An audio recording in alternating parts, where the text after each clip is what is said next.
cosas bien, ¿no? Por la señal de la Santa Cruz de nuestros enemigos, líbranos, Señor Dios nuestro, en el nombre del Padre, y del Hijo, y del Espíritu Santo. Amén. Señor mío y Dios mío, creo firmemente que estás aquí, que me ves, que me oyes. Te adoro con profunda reverencia. Te pido perdón de mis pecados y gracia para hacer con fruto este rato de oración. Madre mía Inmaculada, San José, mi Padre y Señor, Ángel de mi guarda, intercedan por mí. En el Evangelio de la Santa Misa del día de hoy, tomado de San Lucas, el Señor Jesús continúa con esta catequesis que nos está dando sobre la oración. Si ayer nos enseñaba la oración del Padre Nuestro, ahora, con una bella narración, nos invita a orar siempre y sin desfallecer. Dice así: supongan que alguno de ustedes tiene un amigo que viene a medianoche a decirle: préstame por favor 3 panes, pues un amigo mío ha venido de viaje y no tengo nada que ofrecerle. Pero él le responde desde dentro: no me molestes, no puedo levantarme a dártelos porque la puerta ya está cerrada y mis hijos y yo estamos acostados. Si el otro sigue tocando, yo les aseguro que aunque no se levante a dárselos por ser su amigo, sin embargo, por su molesta insistencia, sí se levantará y le dará cuanto necesite. Así también les digo a ustedes: pidan y se les dará, busquen y encontrarán, toquen y se les abrirá, porque quien pide, recibe, quien busca, encuentra, y al que toca, se le abre. ¿Habrá entre ustedes algún padre que cuando su hijo le pida pan, le dé una piedra, o cuando le pida pescado, le dé una víbora, o cuando le pida huevo, le dé un alacrán? Pues si ustedes, que son malos, saben dar cosas buenas a sus hijos, cuánto más el Padre Celestial les dará el Espíritu Santo a quienes se lo pidan. Entonces, en esta bellísima narración, el Señor Jesús nos invita a eso, a saber pedir con insistencia, a saber orar siempre, sin desfallecer. ¿Qué es la oración? Hace unos días celebrábamos la fiesta de Santa Teresita de Lisieux, o Santa Teresa del Niño Jesús. Y en un librito que se publicó no hace muchos años, de sus escritos autobiográficos, Santa Teresa nos dice lo siguiente: para mí, la oración es un impulso del corazón, una sencilla mirada lanzada hacia el cielo, un grito de reconocimiento y de amor, tanto en medio de la prueba como en la alegría. Qué bella definición de la oración: un impulso del corazón, una mirada lanzada hacia el cielo, un grito de reconocimiento y de amor. Y esto, tanto en medio de la prueba como en medio de la alegría. Y ya San Pablo nos invitaba justamente a vivir así, cuando nos dice: ¿está alguno de ustedes triste? Ore con los salmos. ¿Está contento? Cante a Dios. Esta oración es siempre, como diría San Juan Damasceno, una elevación del alma hacia Dios. Pero también San Juan Damasceno dice que es la petición a Dios de bienes convenientes. Entonces, fíjate bien, la oración, la vida de oración, que siempre esta elevación del alma, de la mente hacia Dios, es decir, la unión con Él, la unión con Dios mediante el amor, de ese amor que nos eleva, de ese amor que es ese grito de reconocimiento de Dios, discurre por diferentes caminos. Y así sabemos que existe una oración de alabanza, cuando estamos alegres, cuando queremos reconocer a Dios y lo alabamos y lo bendecimos. Y una oración de acción de gracias, le damos gracias porque nos hacemos conscientes de todos los bienes que recibimos de Él, porque nos alegra y nos emociona ser sus hijos. Una oración de súplica de perdón cuando nos damos cuenta que nosotros nos hemos equivocado. Pedimos perdón a Dios. Una oración, la más eximia, que es la adoración, el reconocimiento de Dios como Dios, el hecho de sabernos criaturas y por lo tanto reconocerlo a Él como Señor y como soberano, como nuestro Señor.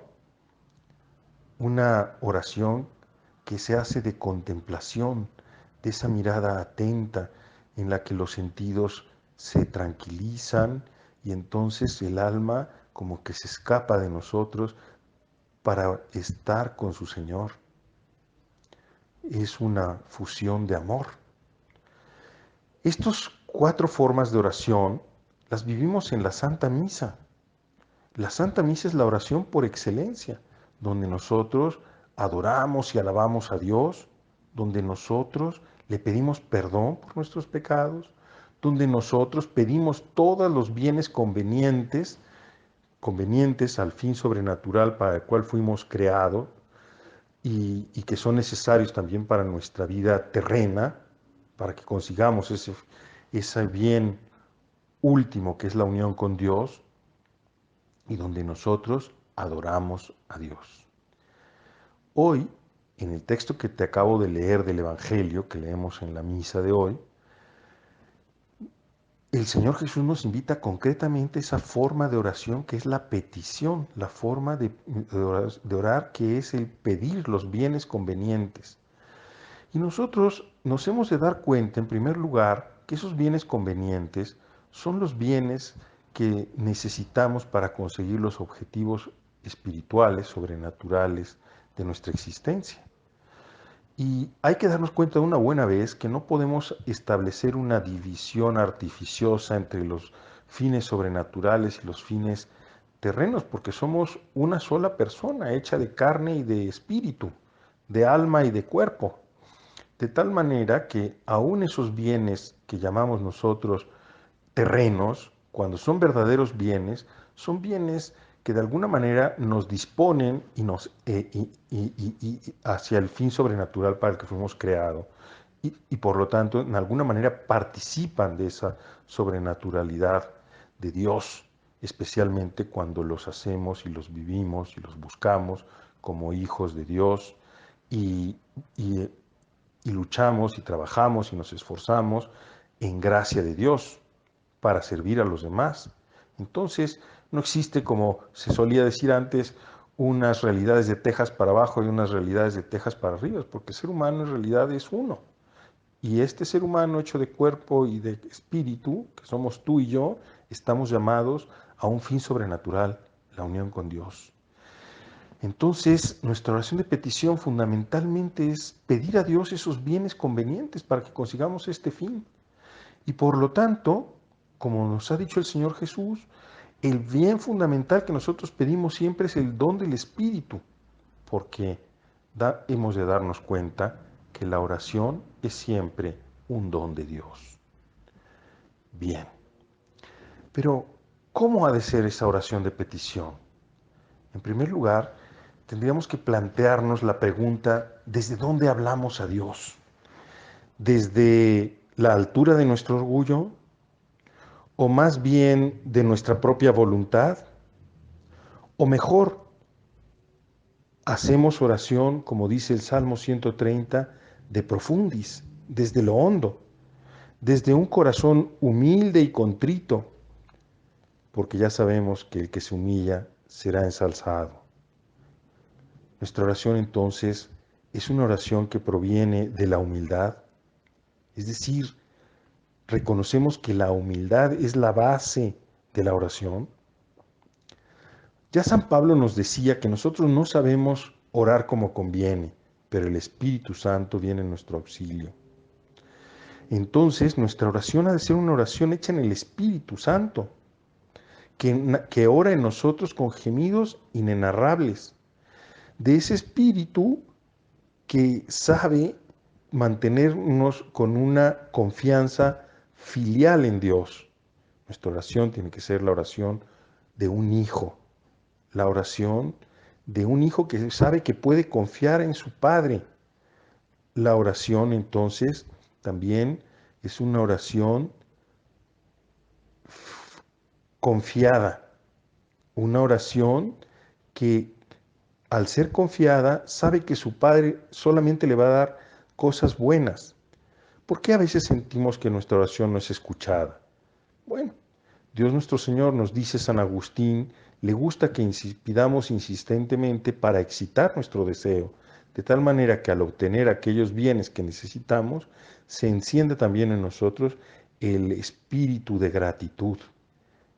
Y a Dios nuestro Señor, que nos ama tanto, le gusta que nosotros seamos agradecidos, para que no vivamos, como te estaba yo diciendo antes, una oración desde la altura de nuestra soberbia, desde la altura de nuestra propia voluntad, sino una oración confiada, humilde. Otras veces nuestra oración pareciera no ser escuchada porque en realidad nosotros, como dice San Pablo, no sabemos pedir lo que nos conviene y a veces lo que pedimos son cosas que no son convenientes para la obtención de nuestro fin sobrenatural. Porque muchas veces Dios nuestro Señor, que está más alto que nosotros y que mira las cosas desde otra perspectiva, se da cuenta que lo que le estamos pidiendo, aunque a nosotros nos parece una cosa muy conveniente, a lo mejor no es lo que realmente nos hace bien.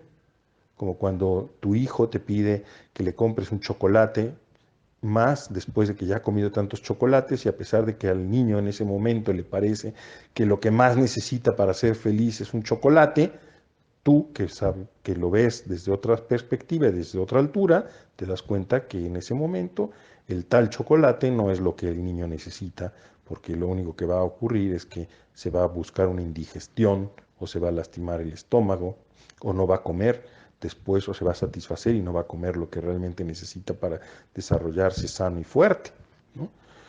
Así es con Dios nuestro Padre. Nosotros hemos de darnos cuenta de que la oración es siempre un momento que se revela allí junto al pozo, donde venimos nosotros a buscar nuestra agua y donde Cristo Jesús en realidad sale a nuestro encuentro, porque Él es el primero que nos busca, Él es el que nos pide de beber, Él es el que en primer lugar desea que nos unamos a Él. Por lo tanto, la oración se trata del encuentro de dos sedes, la sed de Dios y nuestra sed. Vamos a pedir hoy a nuestra Madre Santa María que nos ayude a crecer en este espíritu de oración, que sepamos siempre permanecer constantes en la oración, en esta oración de hijos de Dios, que saben pedir a su Padre siempre con confianza lo que necesitamos, pero que saben abandonarse esperando que Dios nos va a dar lo que realmente necesitamos, aunque no sea lo que nosotros en un momento dado pedimos. Porque si nosotros que somos malos sabemos dar cosas buenas a nuestros hijos, cuánto más nuestro Padre Celestial nos dará aquello que le pedimos si se lo pedimos con fe. Te doy gracias, Dios mío, por los buenos propósitos, afectos, inspiraciones que me has comunicado en esta meditación. Te pido ayuda para ponerlos en práctica. Madre mía Inmaculada, San José mi Padre y Señor, Ángel de mi guarda, intercedan por mí.